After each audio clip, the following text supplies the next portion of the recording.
Happy birthday.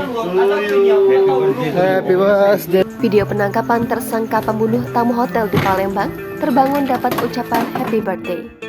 Kasus penemuan mayat tamu hotel berinisial MN di kawasan Jalan Jenderal Sudirman, Palembang, Sumatera Selatan akhirnya terungkap setelah dua pelaku tertangkap.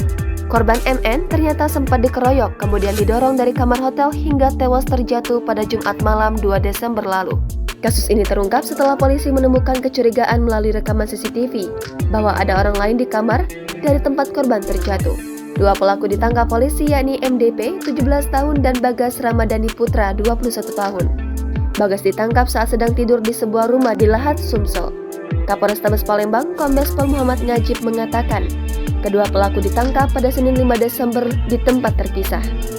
Menurut Ngajib, mereka semula melakukan olah TKP di tempat kejadian perkara setelah mendapatkan laporan adanya tamu hotel yang terjatuh dari lantai 5. Dari temuan itu kemudian didalami kembali sampai akhirnya disimpulkan MN telah sengaja didorong jatuh sampai tewas.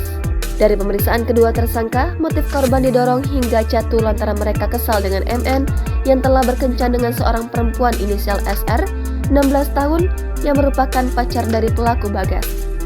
Ngajib menjelaskan, korban MN sebelumnya berkenalan dengan SR lewat aplikasi chatting. Keduanya sepakat untuk berkencan dengan tarif Rp800.000 di hotel tersebut.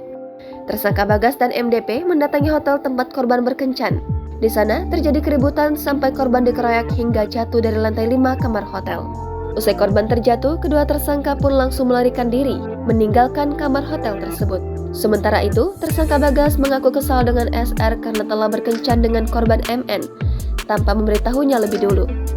Ketika berkelahi, Bagas mengaku sempat kalah tenaga karena tubuh korban yang lebih besar darinya. Ia kemudian meminta bantuan MDP untuk menyerang korban hingga terjatuh. Atas kejadian tersebut, MDP dan Bagas pun terancam dikenakan pasal 170 KUHP tentang pengeroyokan dengan ancaman penjara selama 15 tahun.